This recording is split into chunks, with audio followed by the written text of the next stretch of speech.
VS code प्रोग्रामरको मुख्य आधार। So hello and नमस्ते everyone, स्वागत छ हजुरहरूलाई हाम्रो च्यानल टुकुस टेक्नोलोजीमा। र आज म फेरि एउटा नयाँ भिडियोको साथमा आइसकेको छु।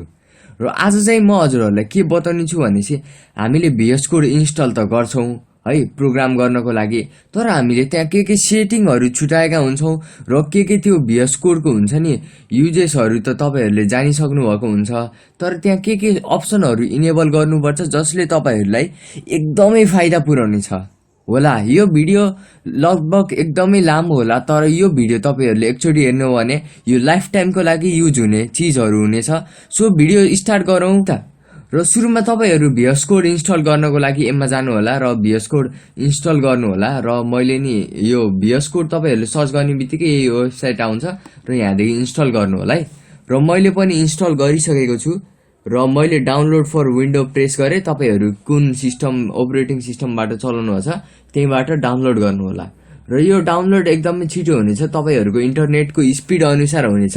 र त्यति बेरसम्म डाउनलोड हुने बेरसम्म हाम्रो च्यानल छँदैछ नि तल गएर सब्स्क्राइब गरेर माथि आउनु होला है। सो अब के गरौँ भनेपछि यो डाउनलोड हुँदैछ, 5 सेकेन्ड छ। अब यो ट्यागको पारामा यो अब डाउनलोड भइसक्यो। सो एकदमै छिटो डाउनलोड भइसकेको छ। र अब यसलाई के गर्छु भनेपछि मैले प्रेस गर्छु र यो ओपनिङ हुँदैछ। र मैले यो ब्राउजरलाई ब्याक गरिदिन्छु है। यो ओपन भएपछि र ओपन भयो ब्याक गरिदिए। र तपाईहरुले आई एक्सेप्ट द एग्रीमेन्ट गर्नु होला र नेक्स्ट गर्नु होला। र त्यसपछि नेक्स्ट गर्नु होला, फेरि नेक्स्ट गर्नु होला। त्यसपछि अब यहाँ मेन कुरा आयो साथीहरु। सो यहाँ तपाईहरुले के गर्न सक्नुहुन्छ भने डेस्कटपमा आइकन क्रिएट गरेर राख्न सक्नुहुन्छ है। यसमा तपाईहरुले create a desktop icon select गर्नु होला।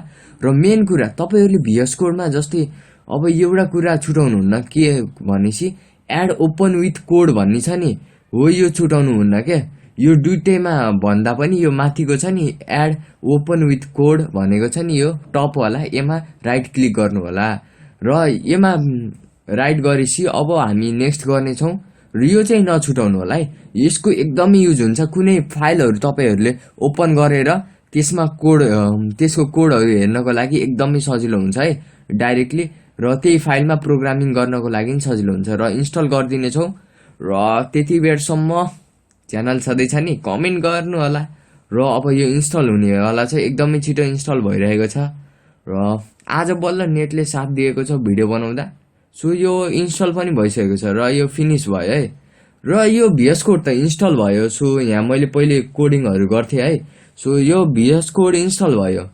र तपाईहरुले HTML CSS को भिडियोहरु हेर्नु भएको छैन भने गएर च्यानल भिजिट गर्न सक्नुहुन्छ। हाम्रो यही च्यानलमा छ HTML को फुल ट्युटोरियल भने नि हुन्छ। त्यहाँ मैले लगभग सबै कुराहरु बुझाइदिसकेको छु HTML को बारेमा। र पछि पनि अरु भिडियो राख्ने छु।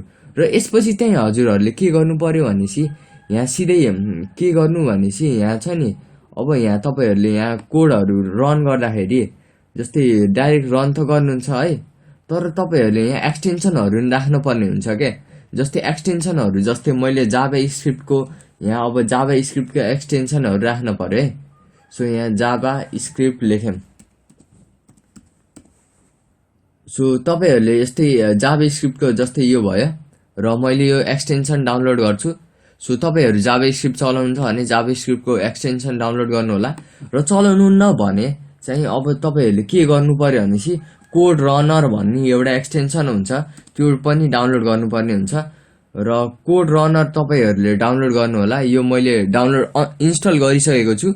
सो यहाँ कोड रनरको काम चाहिँ यहाँ हामीले यो प्रेस गर्यो भने यता तल कोडहरु रन भएको हुन्छ। र त्यसपछि तपाईहरु के अझै एउटा मेन कुरा चाहिँ के छुटाउनु भएन भनेसी लाइभ सर्भर भन्ने हुन्छ एउटा लाइभ सर्भर। सो यहाँ लाइभ सर्भर। सो तपाईहरुले यही छ नि हो यही आइकन भएको यही लाइभ सर्भर डाउनलोड गर्नु होला है। सो अरु चाहिँ डाउनलोड नगर्नु होला। सो यही डाउनलोड गर्नु होला।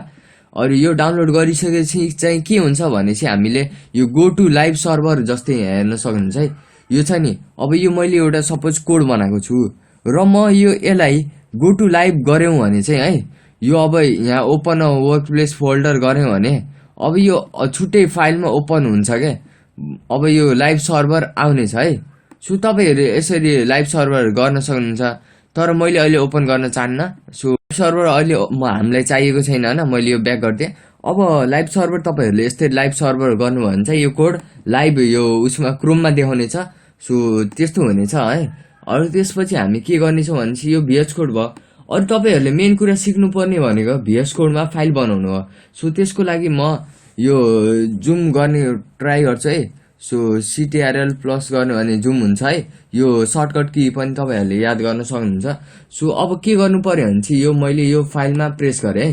अब यो फाइलमा प्रेस गरिसकेपछि तपाईँहरूले यहीँदेखि डाइरेक्ट फोल्डर नि बनाउन सक्नुहुन्छ है। त्यसपछि नत्र यहाँ कुनै फाइल जस्तै फोल्डर ओपन गर्न सक्नुहुन्छ। ओपन अ फोल्डर गरेर यहाँ अब जस्तै मैले डेस्कटपमा छ कि हाम्रो फोल्डर। सो यो अक्सफोर्ड भन्ने फोल्डरलाई मैले यहाँ सिलेक्ट फोल्डर गरेँ भने सो यो फोल्डरको सबै चिजहरू यहाँ आउनेछ क्या। सो अरू तपाईँहरूले कुन चिजमा कोड एडिटिङ गर्नु छ है। सो मैले main.html मा कोड एडिटिङ गर्नु छ भने मैले यहीँदेखि गर्न सक्छु। सो मैले यसलाई जुम आउट गर्नको लागि CTRL माइनस गरेँ र यो जुम आउट भयो। र त्यसपछि देख्न सक्नुहुन्छ यहाँ अब हामीले मजाले एडिटिङ गर्न सक्छौँ। र यो तपाईँहरूले प्रोग्राम गर्दा चाहिँ एउटै फाइलभित्र सबै चिजहरू राख्नु होला। सो त्यसले चाहिँ तपाईँहरूको जस्तै फोटोहरूको यहाँ लिङ्क दिँदाखेरि सजिलो हुन्छ।